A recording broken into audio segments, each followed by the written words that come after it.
શું ચૈતર વસાવાને કાલે જામીન મળશે ખરા? હવે આજે કોર્ટની અંદર સુનાવણી હતી, પરંતુ કોઈક કારણોસર આજે સુનાવણી છે તે કાલે કરવામાં આવી છે, એટલે કે શુક્રવારે ફરી એક વખત ચૈતર વસાવાની હાઈકોર્ટની અંદર સુનાવણી થશે અને આપ સૌને ખબર પડશે કે ચૈતર વસાવા જેલની બહાર નીકળે છે કે પછી તેમને આજે 7 વર્ષની જે જેલ છે તે યથાવત રહેવાની છે. હાલ ચૈતર વસાવા અને જે તેમનો પરિવાર છે તે જેલની અંદર છે અને 7 વર્ષની તેમને સજા થઈ છે, પરંતુ ત્યાંથી એક જે મહિલાઓ છે તેને જામીન મળી ગયા છે અને હાલ તેઓ જેલની અત્યારે બહાર છે.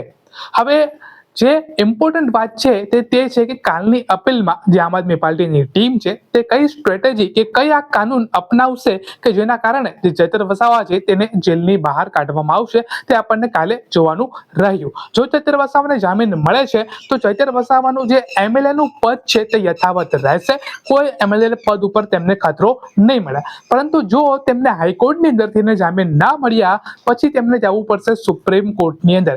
એ એક છેલ્લો દરવાજો રહેશે, એટલે કે જો સુપ્રીમ કોર્ટની અંદર પણ જો જામીન તેમને ના મળે તો એમએલએ નું પદ જે છે તેમનું ક્લિયર કટ છે ત્યાંથી કપાઈ જવાનું છે. પરંતુ જો સુપ્રીમ કોર્ટની અંદર તેમને જામીન મળે છે તો હજી પણ ચાન્સ રહેશે કે તેમનું જે ધારાસભ્યનું પદ છે, એમએલએ નું પદ છે તે ત્યાં યથાવત રહે.